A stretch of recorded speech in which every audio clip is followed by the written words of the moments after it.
हाय मैत्रिणींनो, रुचिरा खव्यामध्ये तुमचं मनापासून स्वागत आहे. आज आपण करणार आहे पातळ पोह्याचा एकदम कुरकुरीत खुसखुशीत असा चिवडा. झटपट होणारा, काही वेळ लागत नाही. दिवाळीत तर आपल्याला गोड गोड खाऊन कंटाळा येतो, ते एक तिखट पदार्थ म्हणजे चिवडाच असतो. चिवडाने आपल्या तोंडाची चव वाढतेच आहे. त्याच्यासाठी लागणारं साहित्य बघूया. हे बघा, आपण खोबरं घेतले, हिरवी मिरची घेतली, जिरं घेतली, कढीपत्ता आणि धणे घेतले, शेंगदाणे, मोहरी आणि साखर, डाळ्या आणि बडीशोप आहे आणि तिळे. आता आपण घेतले, पण हे आपण छान असं एकदम कुरकुरीत असं भाजून घेऊया. त्याला थोडंसं तेल लावून घ्यायचं. आपण भाजताना थोडंसं तेल टाका, थोडंसं, आणि ते हाताने जरा सगळीकडे असं लावून घ्या. म्हणजे ना, चिवडा करताना जे पोहे आकसतात ते आकसत नाही. थोडंसं पोह्यांना तेल लागलं पाहिजे, म्हणजे आपल्याला तो आहे जे आकसतात भाजल्यानंतर ते आकसणार नाही. मग थोडंसं तेल लावून घ्यायचं, त्यामुळे ना कुरकुरीत खुसखुशीत असा चिवडा होतो. अशी तुम्ही ट्रिक वापरून घ्या. थोडंसं तेल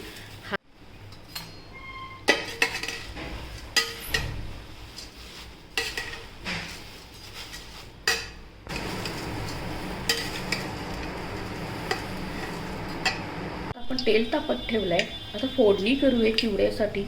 मोहरी टाकूया. बघा, मोहरी तडतडते. आता आपण जिरे टाकूया आणि शेंगदाणे टाकूया. शेंगदाणे चांगले परतून घेऊया तेलात. कढीपत्ता टाकूया.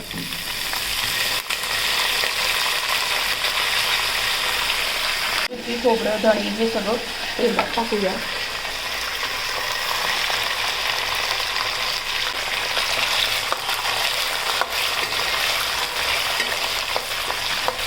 आता डाळ्या, बडीशोप आणि तीळ हे आपण तेलात टाकूया.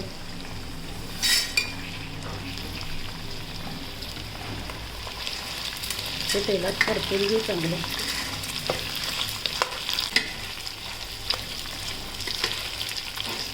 हे 2 मिनटं, 5 मिनटं तरी परतून घेऊ. आता आपण याच्यात साखर टाकूया.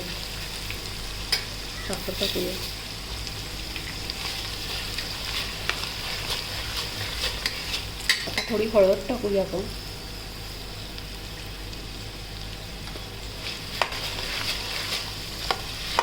पोहे आपले जेवढे आपण घेणार आहे, आपण 1.5 किलोचा चिवडा केला आहे, तर त्यानुसार आपण आता त्याच्या फोडणीनुसार आपण मीठ टाकलं आहे. पण चव पण घेऊन बघायची. आता आपण हे परतून घेऊ. छान तळल्या गेले. शेंगदाणे पण छान तळल्या गेले. डाळ्या, फोडणी एकदम छान झाली की चिवडा एकदम छान होतो. आता आपले पोहे एकदम बघा खुसखुशीत असे भाजले गेले, एकदम छान असे भाजले गेले की आपला चिवडा एकदम छान खुसखुशीत खमंगच होणार. आता आपण ही फोडणी केली त्याच्यात टाकून दिली. बघा, त्याच्यात आपण आता पोहे टाकून घेऊया. थोडे थोडे पोहे टाकून हलवून घेऊया.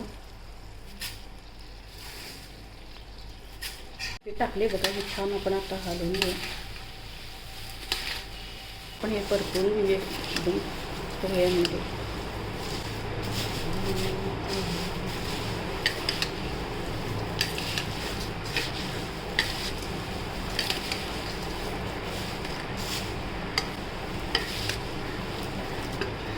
छान परतून घेऊया. त्याला छान झाला आहे बघा आपला चिवडा.